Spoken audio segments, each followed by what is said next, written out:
Okay, for the next part of this problem, we're going to go through and verify that the two solution vectors that are given to us are linearly independent. And as mentioned and shown in the guided notes, there's three different methods for doing this. The first method is probably the medium of difficulty, and that's using the Wronskian that we talked about back in Chapter 4. So if you think back to Chapter 4, our Wronskian that we had was equal to the determinant of a 2 by 2 matrix. So for method 1 is taking the determinant of the two solution vectors, e to the 2t, e to the 2t, and t plus 2, e to the 2t, and t plus 1, e to the 2t. And we argue that this determinant is not equal to 0. And if it's not equal to 0, then we know that we're going to have linear independence for our solutions. So if we multiply this out, we're going to have a t plus 1 times an e to the 4 times t minus, because we're doing a determinant, t plus 2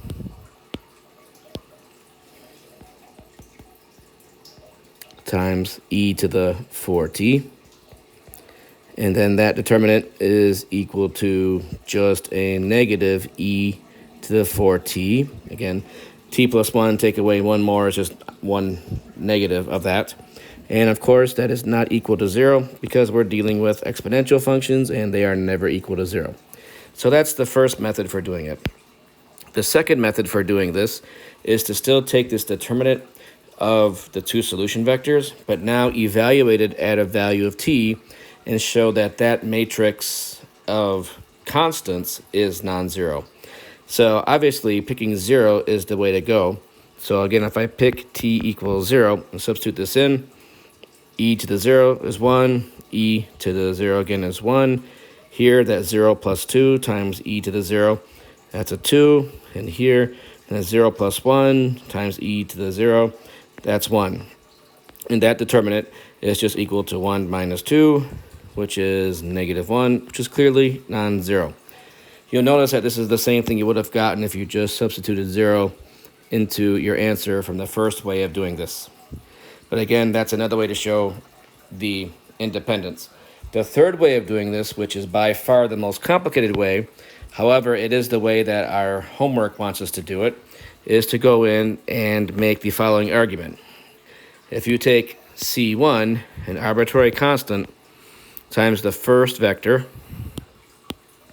which is e to the 2t, e to the 2t, plus a c2 times t plus 2, e to the 2t, and t plus 1, e to the 2t, and show that all solutions of this equation force the c1 and c2 to be equal to 0, then you have linear independence. And this is actually the definition from linear algebra, which says that if c1 x1 plus c2 x2 are equal to 0, and c1 and c2 are equal to the scalar 0, then you have linear independence. So this is really just a rewriting of what we've seen with vectors of numbers, but instead we're looking at functions. So now what's really nice about these problems is if you multiply them out, you have c1 e to the 2t plus c2 t plus 2 e to the 2t equals 0. And you've got c1 e to the 2t plus c2 t plus 1 e to the 2t is equal to 0. If you now take these two equations and subtract them, something really nice happens. You'll first notice that the c1 e to the 2t terms cancel out, the c2t terms cancel out, and you're left with just c2 times 2 e to the 2t minus c2 times 1 times e to the 2t. So you have really just c2 e to the 2t equaling 0. That's all that's left when you subtract. And that obviously forces the c2 to be equal to 0, since exponentials are never 0. And now if you go back to the first equation and substitute this in, it forces the c1 to be equal to 0 as well. So we've shown that a linear combination of the two vectors, c1 times y1 plus c2 times y2 equaling the 0 vector forces the c1 and c2 to be 0, and therefore we have linear independence. So that's the three different ways to do it. Again, they all work for two vectors. However, the third one is really nice because you can actually use this same kind of proof for 3 vectors, 4 vectors, and so on.